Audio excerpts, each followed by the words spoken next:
오늘 본문에 야곱이라는 인물이 등장합니다. 여러분이 아시는 것처럼 야곱 참 독특한 인간이죠. 성경을 읽을 때마다 저는 야곱에 대한 이야기를 읽으면 뭐 이런 인간이 다 있어 하는 생각이 들 정도로 아주 독특한 인물입니다. 그러나 또 야곱이 겪었던 인생의 삶의 그 고난들을 돌이켜보면 이 사람 참 불쌍한 사람이구나라는 생각이 들 때도 있습니다. 여러분이 잘 아시는 것처럼 에서에게 죽을 뻔해서 도망쳤던 사람입니다. 혈혈단신 외삼촌 라반의 집으로 도망을 갔던 그런 인물이고, 또 외삼촌 라반의 집에서도 그렇게 행복하지 않았어요. 자기가 사랑하는 아내를 얻기 위해서 정말 머슴처럼 일했고, 또 머슴처럼 긴 시간 일했지만 자기에게 남는 게 아무것도 없었던 아주 불쌍한 사람입니다. 자, 그래서 이제 그런 상황 속에서도 또 꾀를 발휘해서 라반의 집에서 도망쳐 나오죠. 그때도 하나님이 또 라반의 손길로부터 야곱을 지켜주시고 성공하게 만드십니다. 자, 이제 고향으로 돌아갑니다. 에서가 소식을 듣습니다. 죽이려고 나옵니다. 그때 천사를 보내셔서 씨름하게 만드시고 이스라엘이라는 이름을 얻게 하시고 에서의 손길로부터 또 구원하십니다. 죽을 뻔한 적이 너무 많은 사람이고, 그 죽을 뻔한 상황 속에서 다 빠져나왔던 인물입니다. 그리고 오늘 본문에 보면 야복강에서 이제 씨름을 다 마치고 이제 세겜 땅이라는 곳에 와서 잠깐 머무르고 있습니다. 오늘 읽지는 않았지만 오늘 읽은 35장 바로 앞에 보면 34장에 야곱에게 있어서는 너무나도 충격적인 사건이 하나 벌어져요. 그게 뭐냐면 유일한 딸 디나, 얼마나 사랑스럽겠습니까? 12아들이 있고 또 딸이 하나 있는데 그 딸이 세겜 땅 하몰이라는 그 족장의 아들에게 강간을 당합니다. 자, 딸이 하나 있는데 그 사건을 겪었을 때 야곱의 심정은 어떠했을까요? 그런데 문제는 야곱이 그것에 대해서 그 사람들에게 따지지를 못합니다. 한마디도 하지 못해요. 자, 딸이 이런 사고를 당했는데 아빠로서 할 말이 있어야 되는데 뭔가 따지기를 하든지 보복을 하든지 뭔가 조치를 취해야 되는데 오늘 본문에 보면 야곱이 아무것도 하는 게 없어요. 34장을 봐도 야곱이 하는 것이 아무것도 없습니다. 왜 아무것도 할 수 없는가 하면 이민자이기 때문에 그래요. 이 세겜 땅은 자기 고향이 아니고 자기는 그냥 이민자처럼 들어와 있고 여기를 잠깐 거쳐가는 객이기 때문에 아무 말도 할 수 없는 거예요. 아무리 억울해도 이 상황에서 자기가 뭐라 얘기하고 반항하면 언제든지 죽을 수 있는 상황입니다. 그런데 여기서 끝나는 것이 아니라 아들들 중에 시몬과 레위가 사고를 칩니다. 자, 딸은 사고를 당했고요. 아들 둘은 사고를 칩니다. 자, 세겜 사람들에게 야, 너희들 이미 그냥 일이 이렇게 된 거 너희들 우리는 할례 받지 않는 사람들하고는 서로 결혼하지 않으니까 니네들 할례를 받아. 그러면 우리가 내 여동생을 너희들에게 이 세겜 족장의 아들에게 줄게. 그리고 우리 서로 통혼하자. 거짓말하고 할례 받고 누워있을 때 세겜 사람들을 다 죽여버려요. 자, 이런 모든 일들이 벌어지고 나서 오늘 본문의 배경은 35장이 이어집니다. 자, 야곱의 상황을 한번 보세요, 여러분.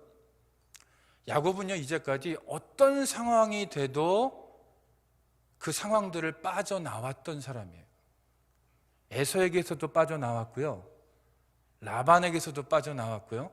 다시 에서를 만날 때, 심지어 천사를 만났을 때도 그 천사를 이겨먹었던 사람입니다.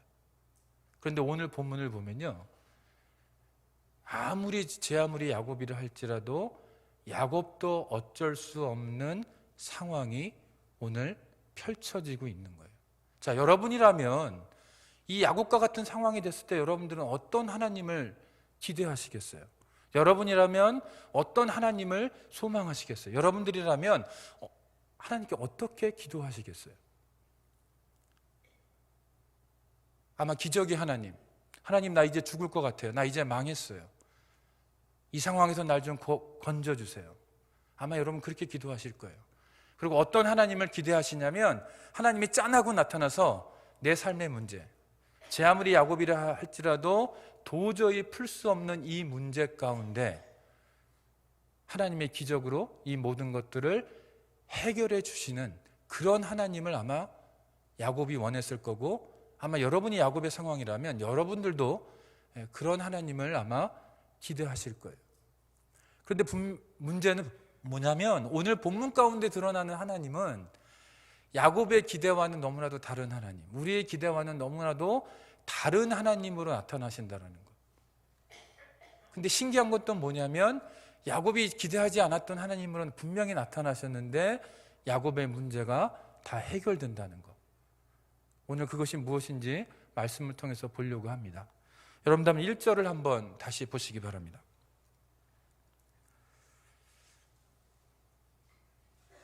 1절에 보니까 이렇게 되어 있습니다. 하나님이 야곱에게 이르시되 일어나 베델로 올라가서 거기 거주하며 내가 내 형 에서의 낯을 피하여 도망하였던 때에 내게 나타났던 하나님께 거기서 제단을 쌓으라 하신지라. 자, 1절 맨 처음이 어떻게 시작을 하냐면 하나님이 야곱에게 이르시되 이렇게 시작해요.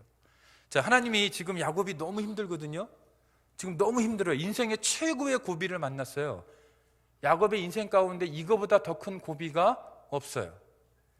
인생의 제일 최고의 고비를 만난 야곱에게 하나님이 뭐 하시냐면 하나님이 야곱에게 이르시되. 여러분, 하나님이 지금 야곱에게 뭐 하고 계세요? 말씀하고 계세요. 말씀하고 계세요. 우리는 인생의 고비 가운데, 어려움 가운데 좀 하나님이 뭔가를 해결해 주는 하나님으로, 기적을 주시는 하나님으로, 뭔가 알라딘의 램프에 나오는 지니처럼 내 문제를 좀 듣고 그 문제를 좀 해결해 주는 분으로, 네 소원이 무엇냐? 내가 네 소원 들어줄게. 이런 하나님으로 좀 나타나 주기를 원하는데 하나님은 어떤 하나님으로 나타나시냐면 하나님이 야곱에게 이르시되. 하나님은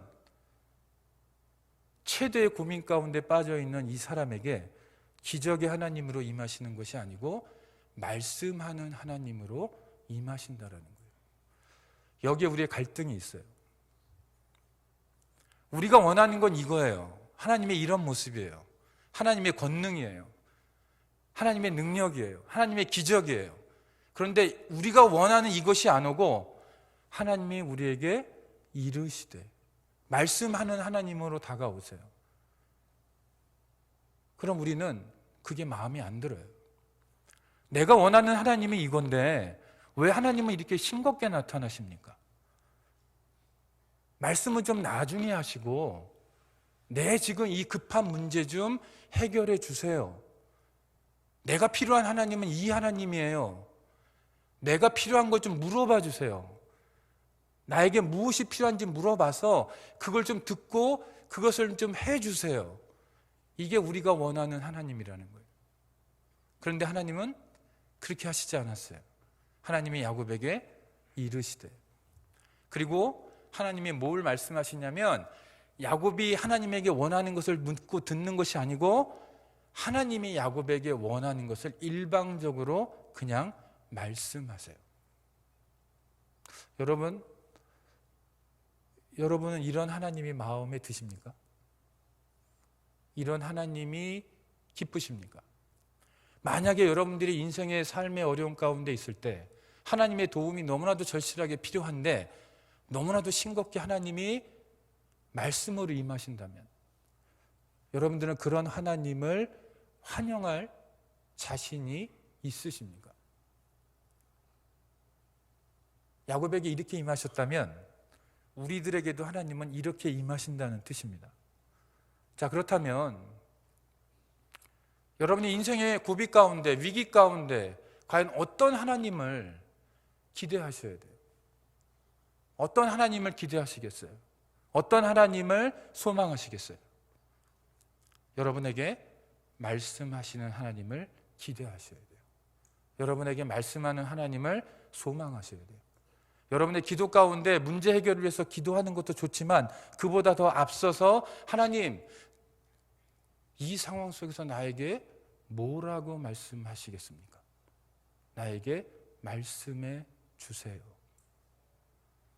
말씀으로 임하신 하나님을 기뻐하실 수 있기를 바랍니다. 자, 그런데 하나님이요 1절에서 네 가지를 말씀하세요. 첫 번째가 뭐냐면 일어나. 첫 번째 말씀하신 게 일어나고요. 두 번째 말씀하신 게 뭐냐면 베델로 올라가서. 자, 일어나라고 말씀하십니다. 두 번째는 베델로 올라가라고 말씀하십니다. 그리고 세 번째는 거기 거주하며, 거기에 거주하라고, 베델에 거주하라고 말씀하십니다.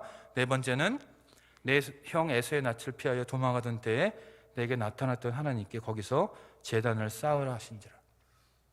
네 번째 말씀하신 게 뭐냐면요, 베델에 올라가서 에서의 낯을 피하여 도망하던 때에 나타났던 하나님께 제단을 쌓아라라고 말씀하세요. 오늘 본문 가운데 야곱에게 하나님이 네 가지를 말씀하십니다. 첫 번째 뭐예요? 일어나요. 두 번째는요, 베델에 올라가요.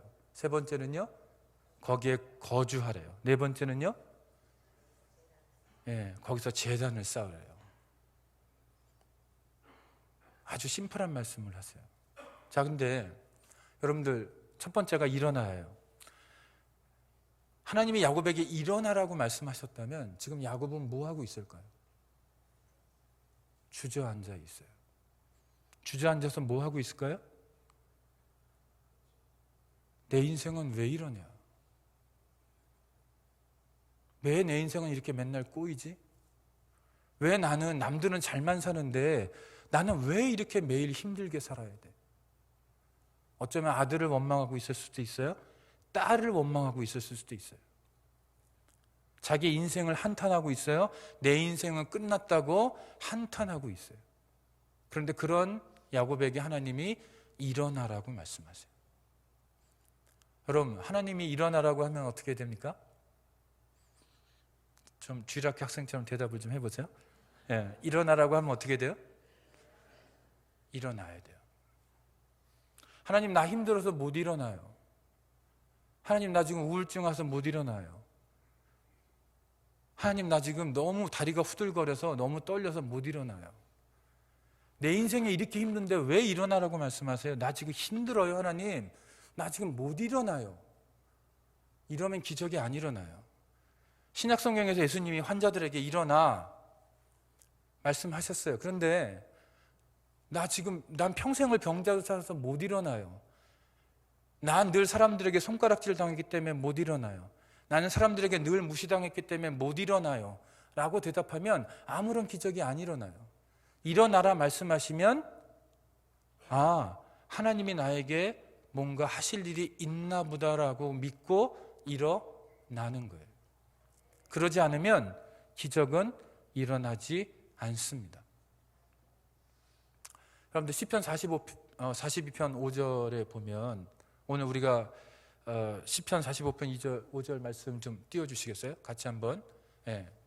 우리가 아는 유명한 말씀입니다. 한번 같이 한번 읽겠습니다. 시작. 내 영혼아, 내가 어찌하여 낭망하며 어찌하여 내 속에서 불안하여 하는고? 너는 하나님을 바라고 그 얼굴의 도우심을 인하여 내가 오히려 찬송하리로다. 우리는 야곱과 같은 환경이 되면 낭망해요. 주저앉아요. 불안해해요. 어찌 보면 그건 당연한 거예요. 인간으로서 어찌 보면 당연한 반응일 수 있어요. 그런데 문제는 그런 우리들에게 하나님이 말씀하는 하나님으로 임하셔서 야, 일어나 라고 말씀하신다는 거예요. 야곱에게 그렇게 말씀하셨다면 동일하게 우리들에게도 하나님은 일어나라고 말씀하세요. 그러면 털고 일어나셔야 돼요. 하나님이 손 안 잡아줘요? 믿고 일어나는 건 여러분의 책임이에요. 일어나셔야 돼요. 자, 그 다음에 두 번째가 뭐예요? 베델로 올라가래요. 여러분들, 베델, 야곱이라는 인물을 떠올릴 때 가장 먼저 떠오르는 단어 베델. 자, 베델 여러분 잘 아시죠? 에서가 죽이려고 합니다. 엄마하고 둘째 아들이 머리를 써서 형의 장자권, 축복권 모든 거 훔쳤어요. 형이 화가 났어요. 죽이려고 해요. 엄마가 머리를 써요. 너 외삼촌 라반의 집으로 가라. 지금 어린 야곱이 혈혈단신 부모 집을 떠나서 생명을 지키기 위해서 외삼촌 라반의 집으로 갑니다. 한 번도 본 적이 없는 외삼촌이에요. 한 번도 가본 적이 없는 길을 어떻게 가냐면 혼자 가요. 이제까지는 엄마가 야곱을 지켜줬어요. 그런데 그 엄마가 옆에 없어요.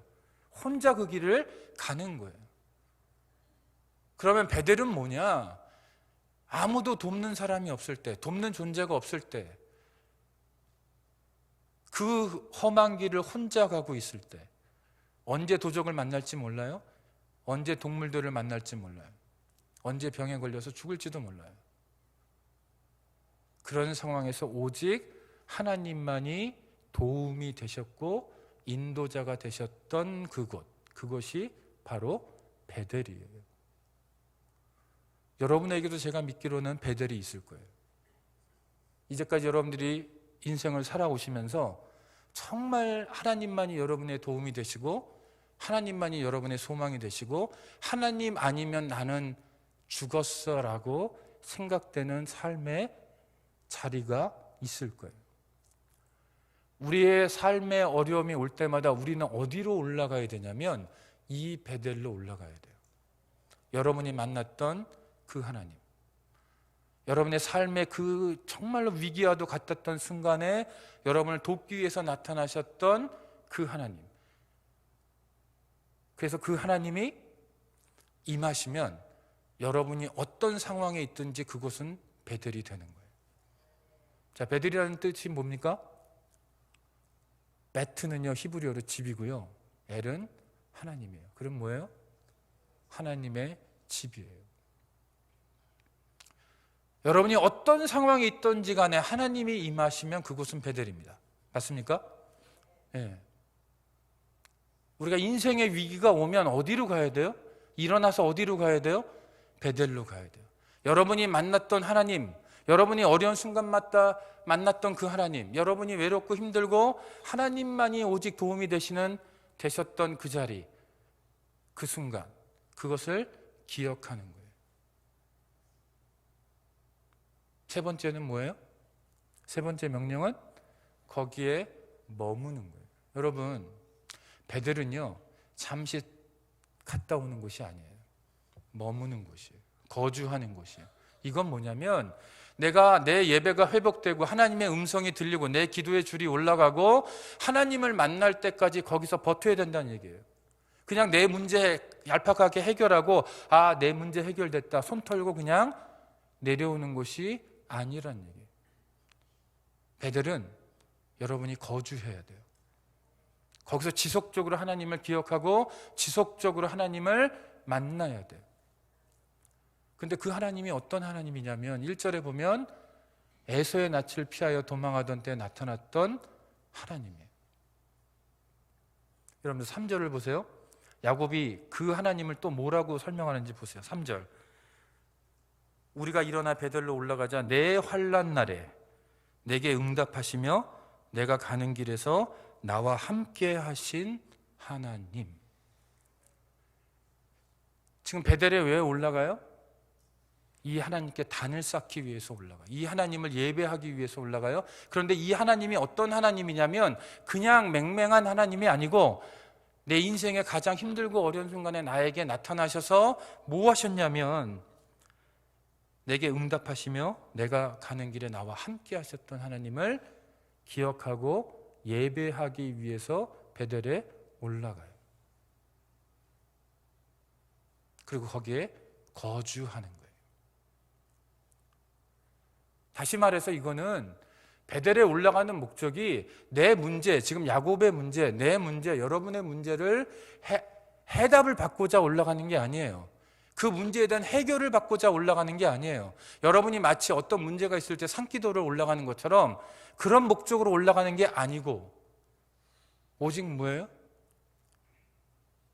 여러분의 삶 가운데 나타났던 그 하나님을 기억하고 예배하는 그 하나만을 위해서 올라가는 거예요. 다른 건 다 필요 없다는 거예요. 하나님이 지금 야곱에게 주는 건 뭐냐면 야곱의 문제는 안중에도 없으세요. 하나님은 뭐에만 하나님의 관심이 가 있어요? 베델에 올라와서 너 나 만나, 너 나한테 단을 쌓아, 너 나에게 예배해. 오직 하나님의 관심은 이 관심밖에 없으신 거예요. 그래서 하나님은 이 네 가지를 명령하십니다. 일어나 베델에 올라가 거기 거주하며 거기서 네 인생에 가장 힘들고 외로울 때 나타났던 하나님, 너를 도우셨고 너와 함께 하셨던 그 하나님께 예배해. 이게 하나님의 명령이에요. 이 명령은 야곱에게만 주어지는 명령이 아니고 저와 여러분에게 동일하게 주어지는 명령입니다. 오늘 하나님이여 여러분들에게 일어나라고 말씀하세요. 오늘 여러분들에게 동일하게 하나님이 베델로 올라가라고 말씀하세요. 오늘 여러분들에게 하나님이 거기 거주하라고 말씀하시고 너의 인생에 가장 힘들고 어려운 순간에 만났던 나를 좀 기억하며 예배하라고 말씀하세요. 그런데 2절, 3절, 4절에 가보면 재밌는 장면이 나타납니다. 여러분들 2절, 3절, 4절을 저와 함께 한 목소리로 같이 한번 읽어볼게요. 시작. 야곱이 이에 자기 집안 사람과 자기와 함께한 모든 자에게 이르되 너희 중에 있는 이방 신상들을 버리고 자신을 정결하게 하고 너희들의 의복을 바꾸어 입으라. 우리가 일어나 베델로 올라가자. 내 환난 날에 내게 응답하시며 내가 가는 길에서 나와 함께 하신 하나님께 내가 거기서 제단을 쌓으려 하노라 하며 그들이 자기 손에 있는 모든 이방 신상들과 자기 귀에 있는 귀고리들을 야곱에게 주는지라. 야곱이 그것들을 세겜 근처 상수리 나무 아래에 묻고. 여러분들 이 35장 앞에서 이 장면이 있기 전에 야곱이 하나님으로부터 받았던 칭호가 뭐예요? 이스라엘. 뜻이 뭐예요? 하나님과 겨루어 이겼다는 뜻이에요. 이스라엘이에요. 거룩한 이름이죠. 너무나도 영광스러운 이름이에요. 근데 이 집안에 지금 뭐가 있어요? 우상이 있어요. 우리가 하나님의 자녀라는 거룩한 이름을 받았어요? 근데 우리에겐 뭐가 있어요? 네, 양심은 있으셔서 대답을 안 하세요? 네. 우상이 있어요. 야곱이요, 베델로 올라가려고 하는데 우상 버리자는 거예요. 정결하게 하자는 거예요. 의복을 바꿔 입자라는 거예요. 근데 재밌는 게 뭐냐면 1절에서 하나님이 이 부분에 대해서 아무 말도 안 하셨어요. 1절에 보면 야곱에게 야, 니네 집안에 우상 있어. 우상 버려. 니네들 너무 정결하지 않아. 정결케 해. 니네들 의복이 너무 더러워. 의복을 좀 바꿔. 이런 말씀 하나도 하시지 않았어요. 그런데 야곱이 베델에 올라갈 생각을 해보니 이거 갖고는 도저히 안 되는 거예요. 도저히 하나님을 만날 자신이 없는 거예요. 그래서 가족들 전부 우상을 버리고 정결케 하는 작업과 옷을 갈아입는 작업을 진행합니다. 저는 이 장면에서 뭘 깨달았냐면 우리가 마음속으로 내가 우상을 버려야지, 내가 나를 하나님 앞에서 거룩하게 만들어야지, 내가 하나님 앞에 거룩한 그 흰옷을 입고 거룩한 신부로 나가야지, 우리 안에 이런 결단이 있다 할지라도 더 중요한 건 뭐냐면 내 인생 가운데 만났던 그 베델의 하나님을 내가 진정으로 내 마음속에 기대하지 않는다면, 그 하나님에 대한 기억이 내 안에 없다면 우리는 내 안에 있는 우상을 제거할 수 없다라는 거예요. 우리를 정결케 할 수도 없고 옷을 정결하게 바꿀 수도 없다라는 거예요. 왜 야곱이 이런 작업들을 하고 있냐면 베델의 하나님을 지금 기억하고 있는 거예요. 혈혈단신 하나님 앞에 지금 나아가고 있어요. 라반의 집으로 혼자 가고 있어요. 혼자라고 생각했는데 하나님이 짠하고 나타나서 야, 네가 있는 곳 거룩한 곳이야. 그러니 네가 단을 쌓아. 그리고 거기를 베델이라고 불렀다라는 거. 그 하나님을 생각해 보니까 그동안 젊었을 때 만났던 그 하나님인데 결혼을 하고 가정을 꾸리고 자식을 낳고 재산을 모으는 과정 가운데 그 집안 안에 뭐가 들어왔냐면 우상이 들어오고 거룩함을 잃어버렸다는 거예요. 심지어 이스라엘이란 거룩한 칭호를 얻었음에도 불구하고 여전히 그 집안 가운데 우상이 있었다라는 거예요. 우리가 베델의 하나님을 기억하잖아요. 우리의 우상이 보여요. 우리가 베델의 하나님을 기억하잖아요. 그럼 내 인생이 돌아봐져요. 내 인생 가운데 들어왔던 그 불순물들이 보이기 시작해요. 그러면 베델의 하나님을 다시 만나러 갈 때 이것들을 내가 처리하지 않으면 내가 하나님을 만날 수 없다는 것을 확신하게 돼요. 그래서 하나님이 시키지 않은 이것을 스스로 지금 하고 있는 거예요. 근데 이 작업을 할 때 혼자만 하는 게 아니에요, 여러분.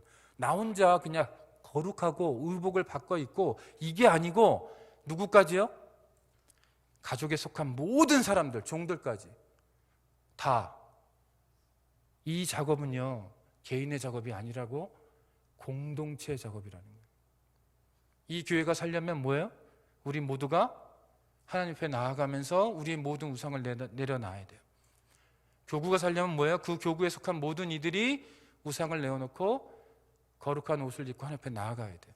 가정이 살려면 뭐예요? 가족에 속한 모든 이들이 하나님 앞에 우상을 버리고 의복을 갈아입는 이 작업을 하지 않으면 이 삶의 문제가 해결되지 않는다라는 거예요. 자, 그런데 우상을 다 모아요. 그리고 6절에 가보면 이 모든 것들을 다 땅에 파 묻어버려요. 파 묻는 게 뭐예요, 여러분? 다시는 이 죄를 내가 범하지 않겠다. 결단의 표시예요. 그런데 재밌는 게 뭐냐면, 자, 5절 여러분들 보세요. 같이 한번 읽겠습니다. 시작. 그들이 떠났으나 하나님이 그 사명 고울들로 크게 두려워하셨으므로 야곱의 아들들을 추격하는 자가 없었더라. 자, 야곱의 문제가 해결됐습니까? 안 해결됐습니까? 해결됐습니다. 그런데 재밌는 건 뭐냐면 야곱이 자기의 문제를 해결해 달라고 기도한 적이 한 번도 없다라는 거예요. 창세기 35장에 한 번도 야곱이 하나님, 지금 나 죽을 것 같으니까 나 이거 좀 해결해 줘요 라는 기도가 한마디도 안 나와요. 그런데 뭐예요? 문제가 해결됐어요. 언제 해결됐냐면 베델로 올라가라는 그 명령에 순종하여 나가면서 자기의 우상을 버리고 자기 집안의 우상을 버리고 거룩해 하며 그 의복을 정결케 했을 때 기도하지도 않았던 이 삶의 문제가 깨끗하게 해결됐다는 거예요.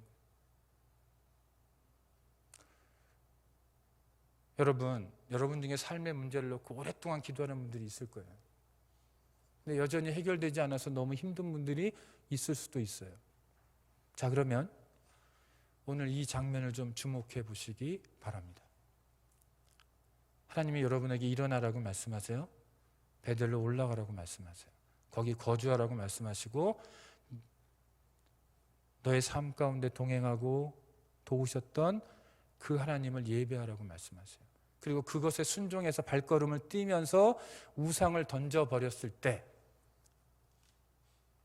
하나님은 여러분의 삶의 문제를 해결해 주실 수 있다는 것. 하나님은 베델로 올라오는 자들에게서 이런 역사를 주신다는 것. 어찌 보면 자기의 삶의 문제를 놓고 하나님 앞에 금식하며 기도하는 사람보다 하나님 앞에 베델로 올라오는 사람의 모습이 더 아름답고 기도 응답받기에 더 합당한 사람이라는 거예요. 여러분에게 그런 확신이 있으면 좋겠어요.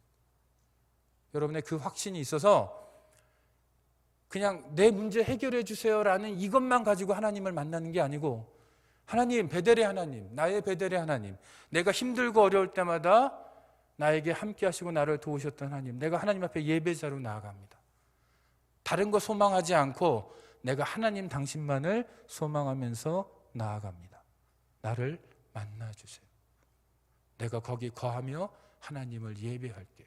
그리고 내 안에 있는 이 모든 삐뚤어진 거 하나님 앞에 다 내려놓고 땅에 묻어버릴게요.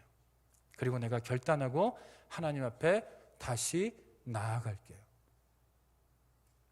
이 결단 하나가 이 순종 하나가 여러분의 삶의 문제를 해결하기에 충분합니다. 오늘 하나님이 여러분들에게 일어나라고 말씀하세요.